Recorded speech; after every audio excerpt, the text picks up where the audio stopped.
Hello, I'm Bob Tyler. I've been a real estate lawyer in Winnipeg for 30 years. I've been a partner in one of the largest law firms in Manitoba. But previous to that, I, like yourselves, was a registrant under the Real Estate Brokers Act. I've kept current over the years with the regulation of the real estate industry in Manitoba, and I'm here to speak with you today about some of the changes that you can expect with the implementation of the new Real Estate Services Act. The Real Estate Brokers Act will be repealed on January 1st of 2022 and replaced by the Real Estate Services Act. Manitoba Securities Commission is authorized by the Real Estate Services Act to enact regulations respecting many matters that will assist in regulating the real estate industry in Manitoba. An ancillary regulation to this new act will also be enacted on January 1st. In this presentation, I'll be reviewing important aspects of each of these. I will refer to the Real Estate Services Act as RESA, and I will refer to the ancillary regulation simply as the regulation. And I will refer to the soon-to-be repealed Real Estate Brokers Act and soon-to-be repealed current regulations as the former regime. A handbook for this presentation is available for all registrants, and I'll be referring to some of the specific pages throughout this presentation. And if you've not already received or made a print copy of the handbook, please access the handbook at this link so that you are able to refer to it and make notes during the presentation. Knowledge of RESA and the regulation is essential to every registrant engaged in providing real estate services in Manitoba. Now, links to both RESA and the regulation are found on the last page of the handbook. I recommend you access these two important documents today, bookmark them, so that you can refer to them whenever issues arise that need to be considered to ensure that you're in compliance with RESA and the regulations. Now, I can say this, many of the requirements contained in the former regime have been carried over into RESA and into the regulation and remain relatively the same. But there are some important differences. And in this presentation, I'll be discussing the important new requirements under RESA. It's important that you take the time and focus for the next few minutes as I walk through the legislative changes. I will also review some of the important equivalent requirements under the former regime, particularly those that have been expanded upon. So if you look at page 6 of your handbook, you'll see that I'll be discussing 12 different topics.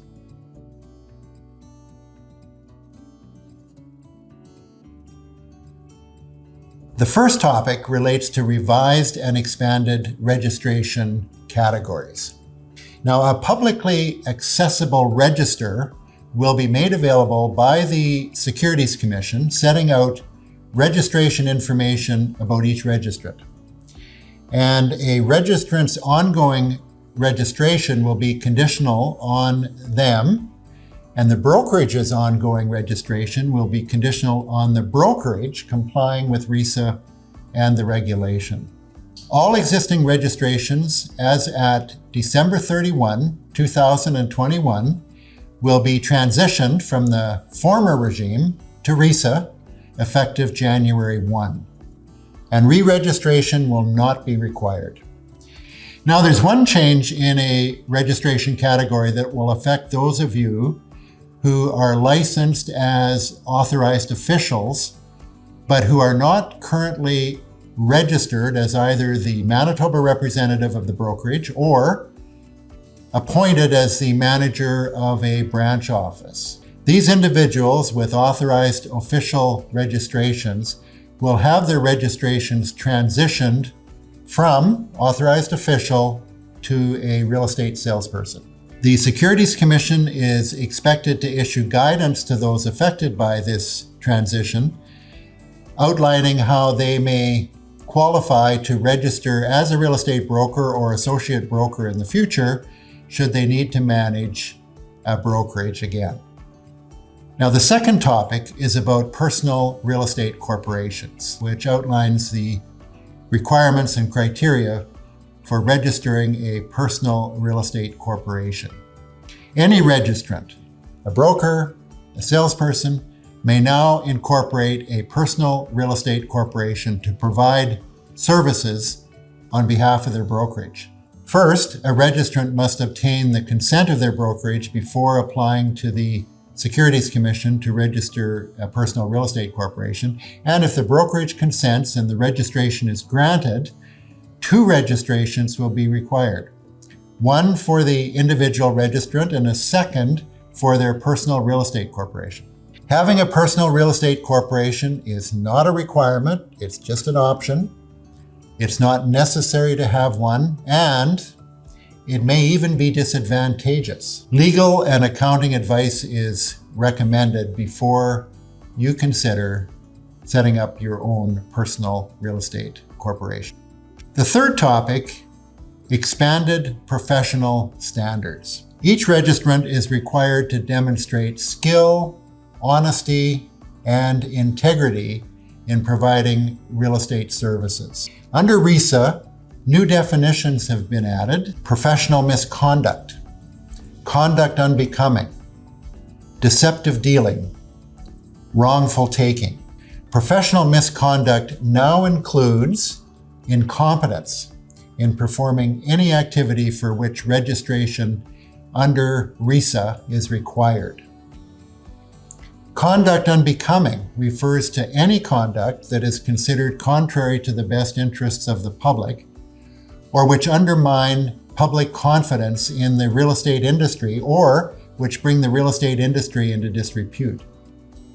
Now, the offending action for conduct unbecoming does not have to take place while the registrant is working in a capacity related to real estate services. For example, a registrant who posts an offensive or unprofessional social media post or video may be committing conduct unbecoming of a registrant if the public is exposed to the post or video and connects its messaging with the registrant. RESA prohibits a registrant from inducing any person to breach a contract, such as an offer to purchase, an offer to lease, or a service agreement. As mentioned earlier, a registrant's ongoing registration will be conditional on the registrant complying with RESA and the regulation, and that applies to the brokerage as well. Failure to comply can result in penalties as much as $500,000 for brokerages, up to $100,000 for other registrants, and these penalties were previously in the $2,000, $4,000, and $10,000 range. So this brings quite a change. The Manitoba Securities Commission may also issue orders against a registrant to pay penalties as well as investigation and hearing costs. And even if a registrant under RESA surrenders their registration or has their registration suspended or revoked, any complaints, investigations, and actions against the former registrants can still occur. Number 4, the expanded authority of the Manitoba Securities Commission and the Registrar. Under RESA, expanded authority has been granted to the Registrar to investigate and act. And this includes authority for the Registrar or investigating staff from the Manitoba Securities Commission to enter the brokerage premises to conduct an investigation. Publications of any final disciplinary decisions against a registrant are required to be posted online under RESA, and a registrant's registration category and related information is to be organized in such a way by the Securities Commission that it is searchable by name online. Any complaint against a registrant must be acknowledged now by the registrar, and the complainant must be informed of the disposition in due course. Number 5, broker management and registrant supervision. There are increased responsibilities for brokerages and managing registrants.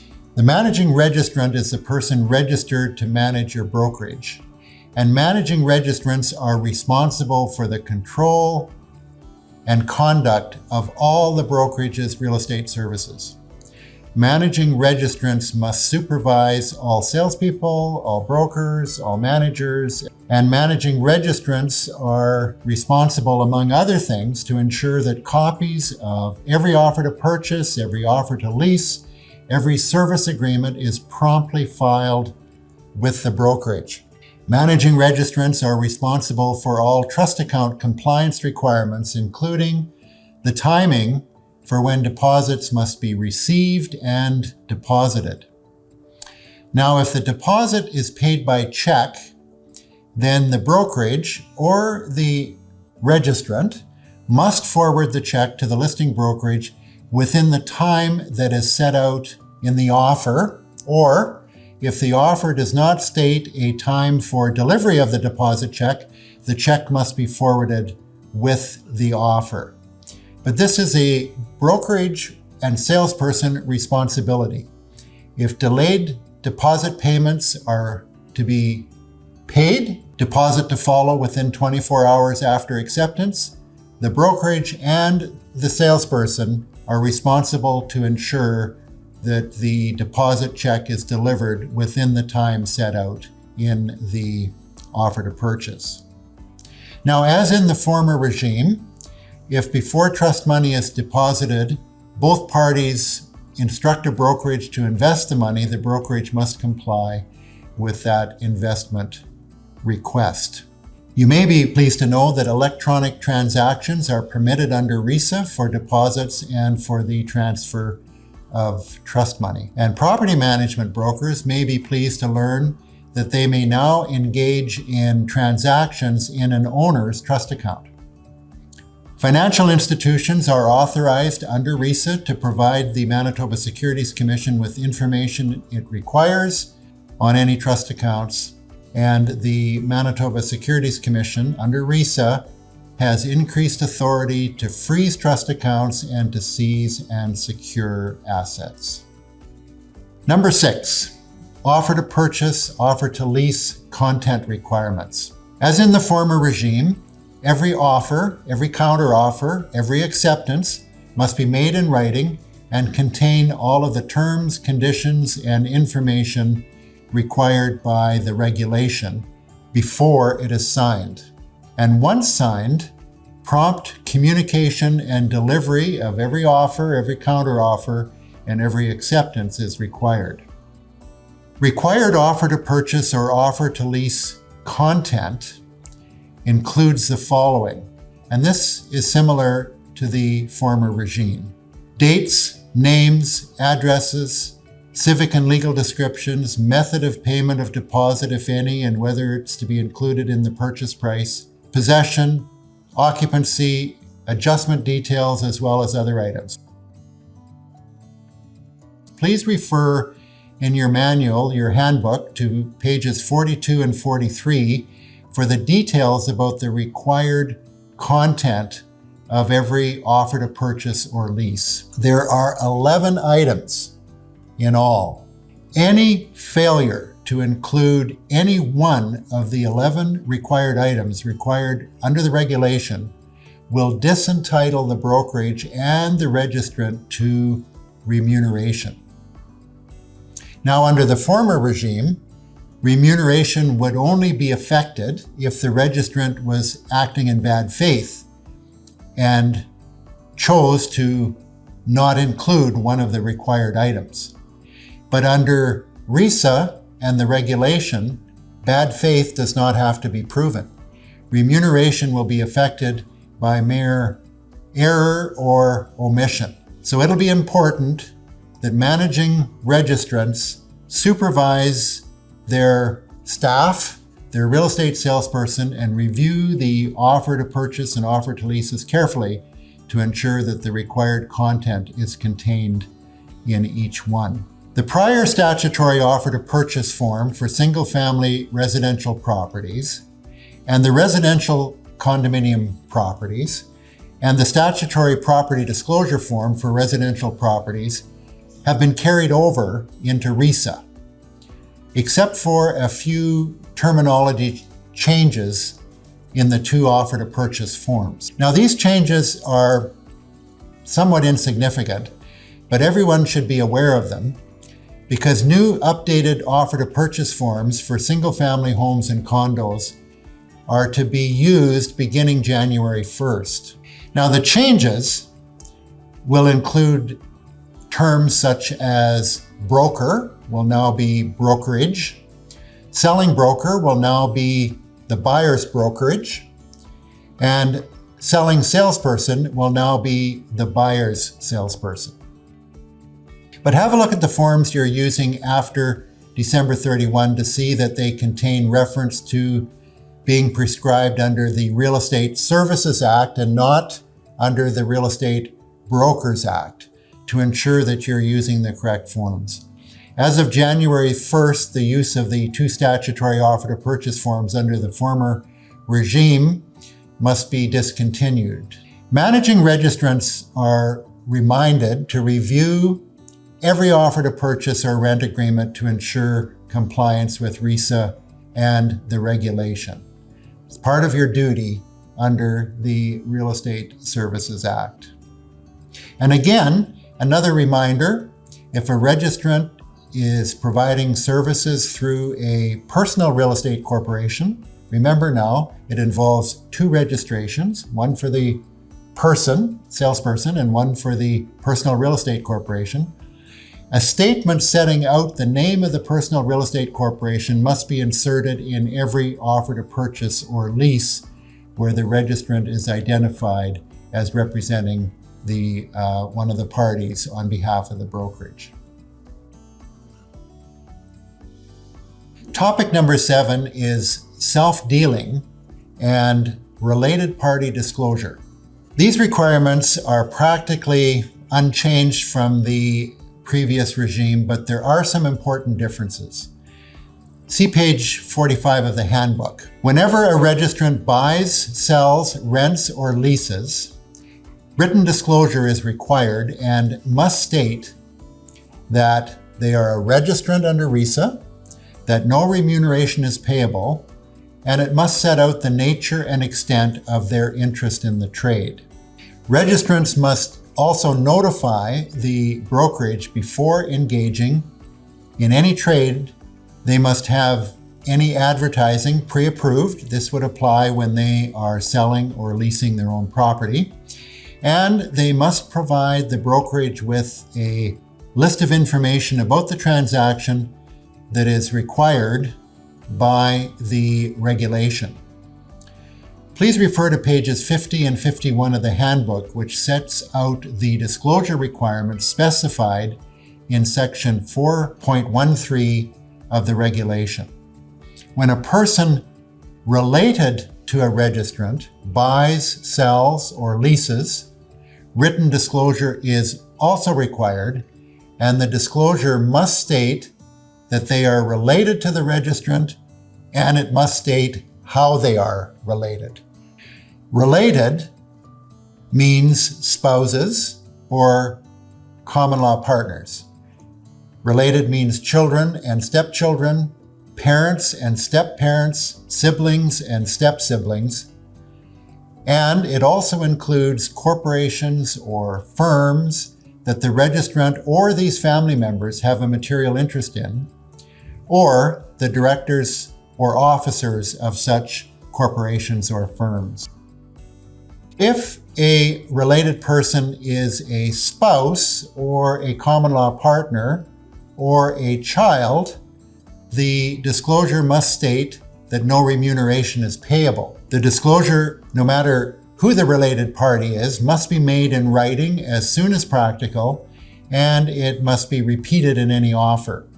These requirements are practically unchanged from the previous regime. However, there is one expanded provision, and that is that a registrant is disentitled to remuneration if the trade involves a registrant, their spouse or common law partner.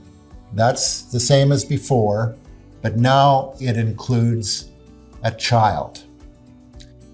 Topic number 9 is electronic signatures. Any agreement prescribed by or required by RESA, such as service agreements with sellers and buyers or landlords and tenants, any offer to purchase agreements or offer to lease agreements, and any amendments or notices of satisfaction material to those agreements may be executed and transmitted electronically. The Electronic Commerce and Information Act is a Manitoba law of general application. And in it, Part 3 enables the use of electronic signatures, provided the conditions outlined are met, or unless the parties to the transaction agree otherwise. Now, a link to the Electronic Commerce and Information Act can be found on the last page of the handbook, and managing registrants should read and become familiar with Part 3 of this Act if they intend to permit their salespersons to utilize electronic signatures in the transactions. Number 10, advertising. There are some important new requirements and changes regarding advertising. Now, advertising would include publications and other mediums such as business cards, websites, social media, direct mail, benches, billboards, outdoor signage, etc. The name of the brokerage must be identified in all advertising, and the name of any individual whose image is depicted in any advertising must be identified in the advertisement. Now, the owner, that would be a seller or a landlord, must consent when property is advertised as being offered for sale or lease, or has been sold or leased. Now, this means that the new owner, which would be the buyer or perhaps the tenant, must also consent if after the transaction closes, the property is advertised as having been sold or leased. So consent is required from both buyers and sellers, landlords and tenants on any advertising under RESA. Now, at this point, after the ownership changes, the new owner will be the owner for the purposes of RESA, and it is the owner who must provide their consent if a registrant or brokerage advertises the property as having been sold or leased. So in this regard, brokerages representing the seller can only rely upon the seller's consent up to the point of the closing of the transaction.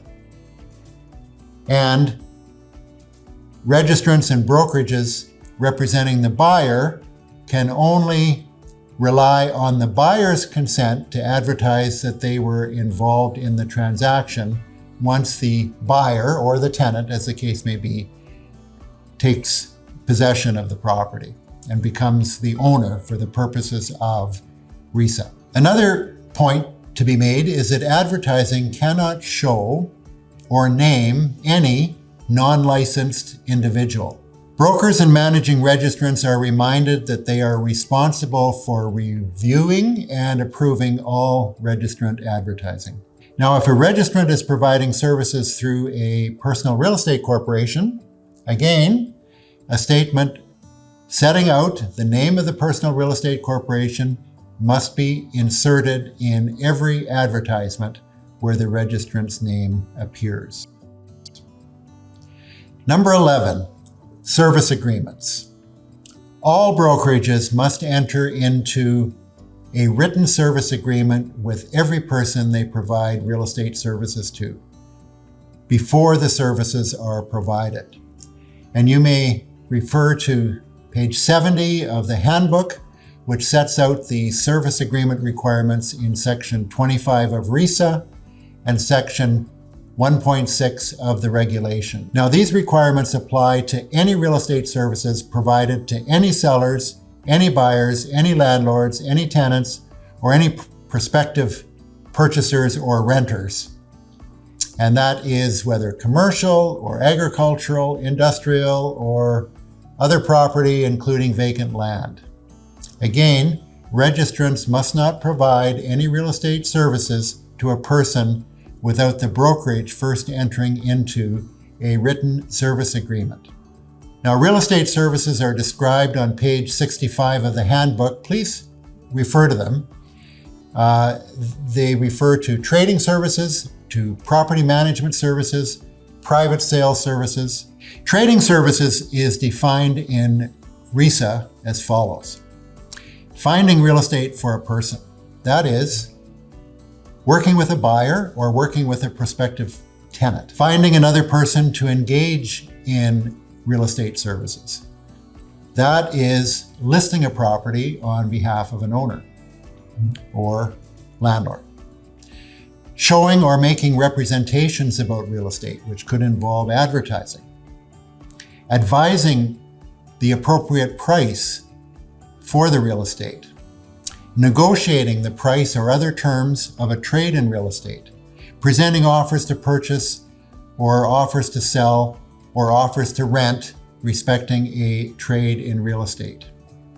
Receiving deposit monies paid in respect to real estate. These are real estate services which, before they can be provided to a client, there must be a written service agreement in place with them. Now, the regulation prescribes the specific content requirements for every service agreement, and this is important. The requirements under the regulation are not complicated. There's 5 requirements. Number 1, the identification of both parties. That would be the brokerage and the person that you are, as a brokerage, providing services to. The description of the services to be provided. Brokerages are going to have to give some thought to what kind of description they want to place in the service agreement about the services that they have agreed to provide to the client or potential client. Thirdly, the date of the commencement of the service agreement and the date for its expiry. Fourthly, if there are any early termination rights before the specified expiry date, they have to be specified. And lastly, the terms of payment or compensation to the brokerage, if any. Now, any amendment required to a service agreement, such as when services are added or removed, or when other terms are added or removed, or when an extension is required or agreed to, these must also be in writing and signed by the parties.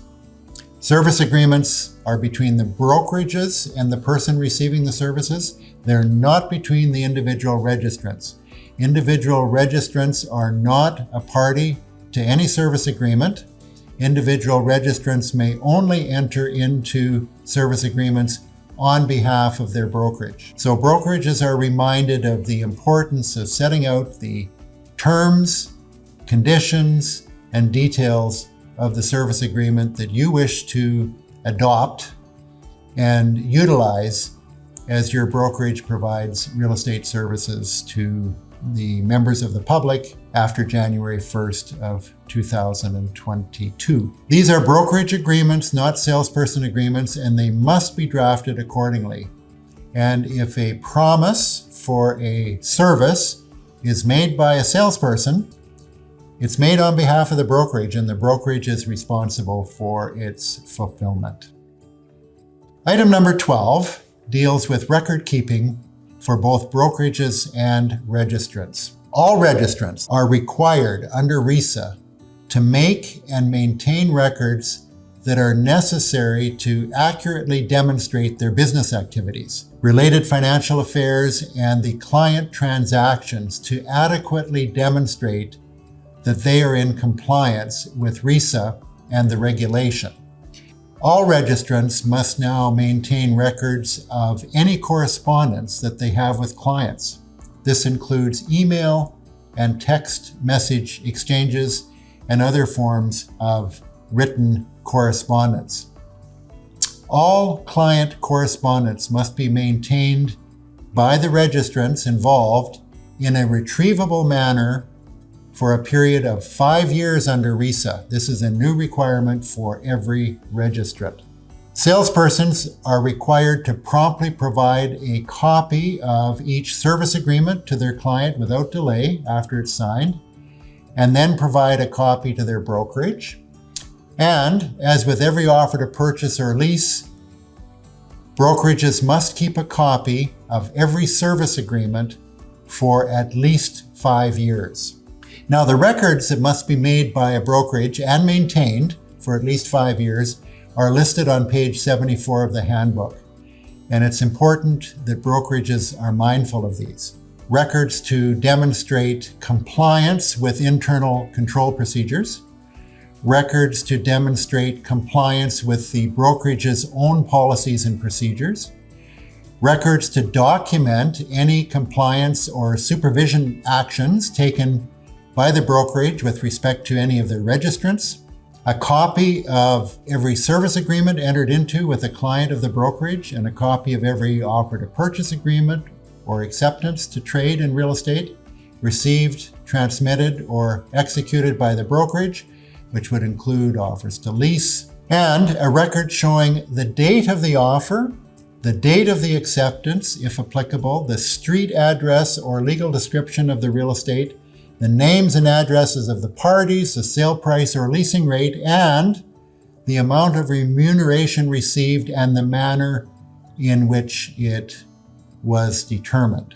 So you'll see that under RESA, there are record-keeping requirements that must be maintained by brokerages that go beyond those from the former regime. Now, in conclusion, as RESA and the regulations come into force and are put into practice by your brokerage, there will be many questions about how the new changes will affect you.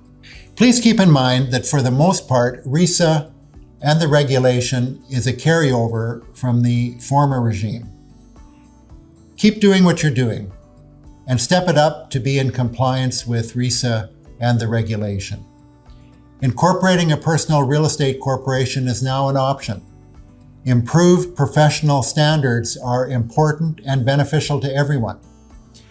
Written service agreements are intended to provide clarity as to what real estate services a person can expect to receive from a registrant on behalf of the brokerage, and this should be seen as beneficial to everyone, brokerages, salespersons, and the clients they service. Advertising standards have been changed to better reflect the expectation of the buying and selling public, and record-keeping requirements, particularly the requirement to maintain copies of correspondence and communication with your clients, can be for the benefit of registrants as well as the public that they provide services to. So on behalf of the Manitoba Securities Commission and the Manitoba Real Estate Association, I thank you for taking the time to view this presentation.